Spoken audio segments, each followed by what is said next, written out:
General just told us about this week. He released a report this week saying that we have an epidemic of loneliness and isolation, and we need to advance, quote, social connection.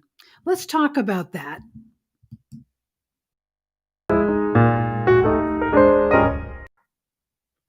So I'm Renee. I'm sitting in for Joe. He is out of town this week, and I'm going to be talking a little bit today about isolation because of the Surgeon General's report that just came out. It's sort of a no-brainer. Yeah, duh. We kind of know that, right? After the pandemic, we know there's still a lot of social isolation and loneliness out there. People are not going back to the social sort of activities, not going back to church like they used to, and they've sort of pulled back and kind of stayed in that sort of isolation mode. They're not going to work the same way. A lot of us are doing the hybrid work. We're not going into the office the same way. And so there is, it sort of stands to reason that there's going to be a lot more loneliness and isolation and less social interaction, less social skills, less people skills. In 1966, as I was thinking about this, I thought about this Beatles song, Eleanor Rigby. They recorded it in 1966, and it's a bleak song about two unconnected people that are just going through the motions of life, and there's nobody there to notice. Eleanor Rigby passes away, and there's no one there. Father Mackenzie writes a sermon for her funeral that no one will hear. They live in complete obscurity. And the chorus is what's really striking about that song. You've probably heard it. Oh, look at all the lonely people. Oh, look at all the lonely people. Where do they all come from? Where do they all belong? And those are good questions. They're pretty profound and even existential questions because now, even a few years out of the COVID pandemic, we may think we're getting back to normal, but we're not necessarily getting back to healthy. We've all heard about the residual effects when people are stuck in loneliness and isolation and become prisoners of fears. In just a short period of time, we've learned fear sort of as a way of operating. And along with that, uncertainty that comes with fear. We don't know where we belong. We don't know how we fit into the current structure of things. I think we've developed a problem in connecting to our values too, because our culture keeps redefining them. So what you believe is true gets challenged and you're not sure where you stand anymore. You feel unstable, right? If your belief system and your cultural values get challenged, you feel like you're sort of walking on unstable ground all the time. You don't know what to say. You don't know who to talk to. You don't know what pronouns to use. Is this a he or is this a she? Is this the truth or is this a lie? Is this a crime or not? Is this love or is this hate? It makes you want to crawl back into bed and stay there with a blanket over your head. Isolation.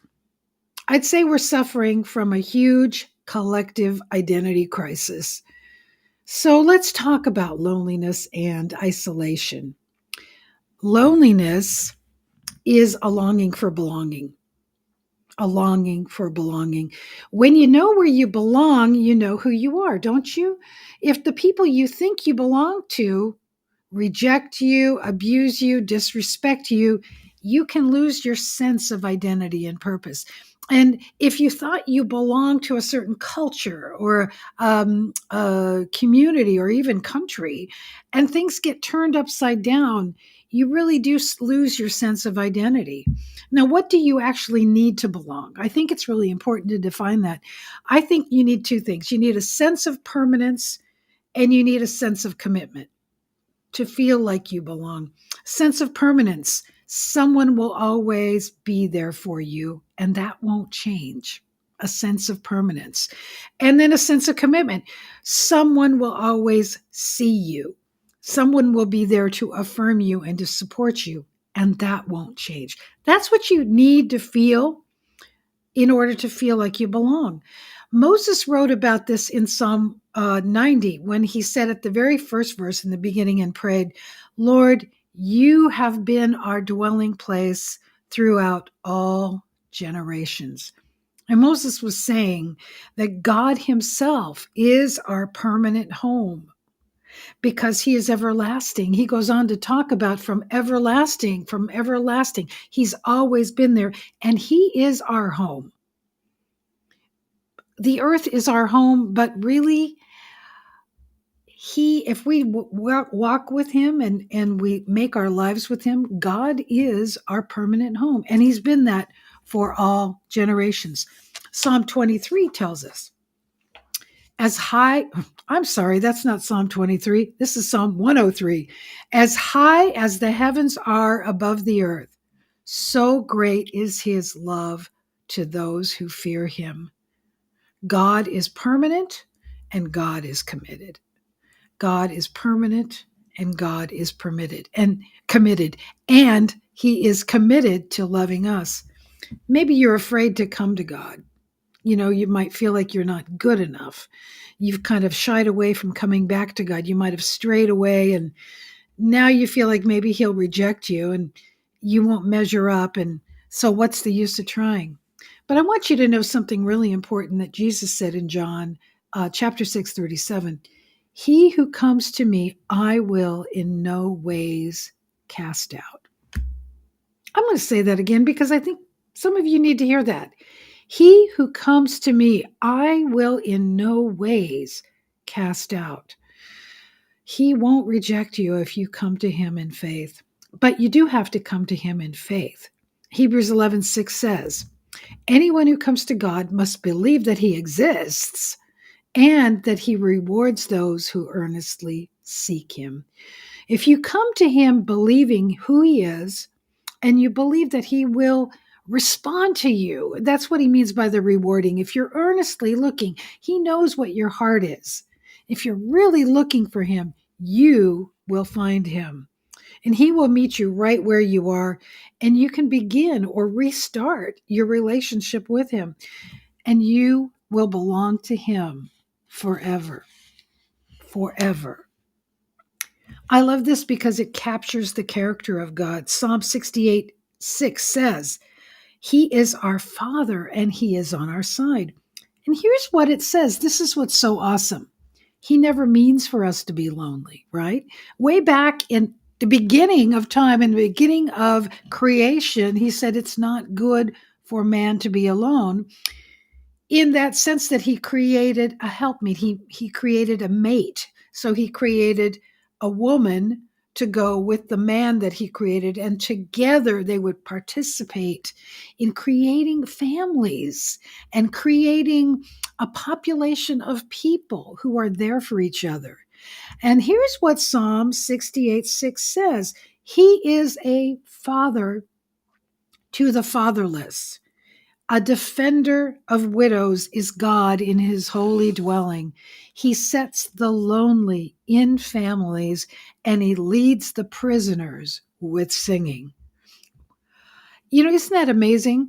In his holy dwelling, Moses said that he is our dwelling, and in his holy dwelling, as we dwell with him, he becomes a father to the fatherless. He is a defender of the widows, those who are alone. He sets the lonely people in families, and he leads prisoners with singing. He takes prisoners out of their captivity, out of their isolation, and breaks out with singing. That's amazing.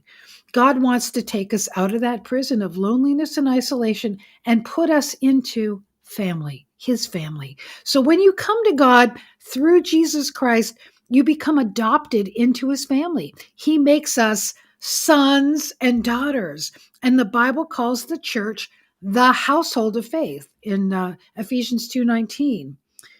So would you come to the Father through Jesus? Would you want to be adopted as his sons and daughters?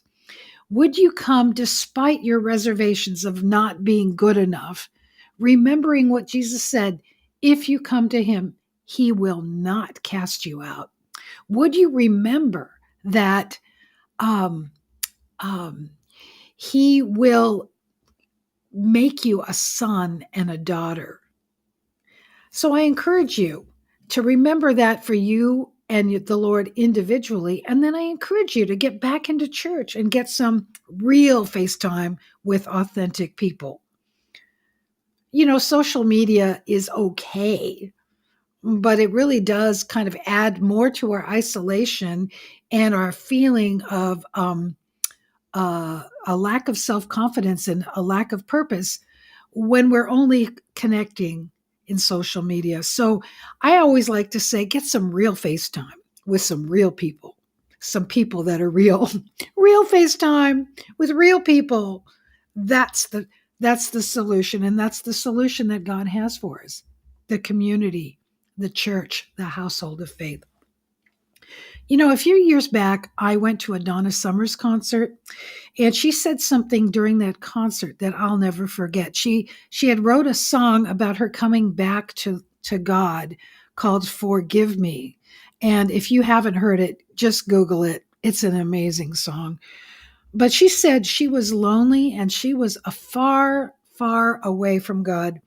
And as she struggled, she sought the Lord, and it's sort of like that verse in Hebrews that says, if you come to me, and you believe that I am, I'll be a rewarder of those who earnestly seek me. So there she is, struggling and earnestly seeking God out again. And she heard the Lord speak to her heart. If you come to me, you will never be lonely again. I never forgot that when she shared it.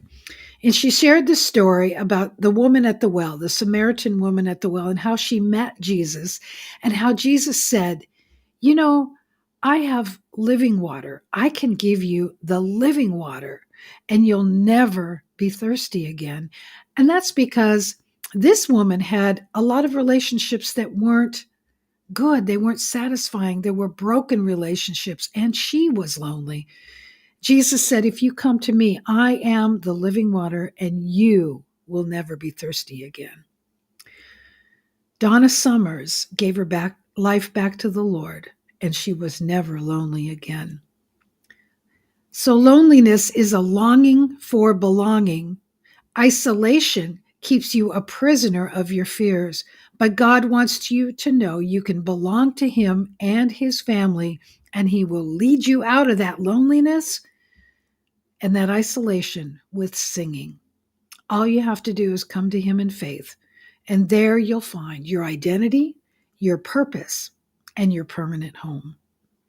That is the answer to the question, where do all the lonely people belong? To Him. This has been Sound Doctrine Bites, and I'm really happy you've joined me today. If you'd like to support our work, you can go to joedallas.com/giving. And if you'd like to follow us on social media, you can go to Joe Dallas Online on Facebook, YouTube, and we're on Twitter and Instagram. Thanks again for joining me, and I hope you'll take to heart our discussion today. If you have any questions, leave them in the comments. If you have any thoughts or anything you want to add to the discussion, please do that. Thanks again. God bless.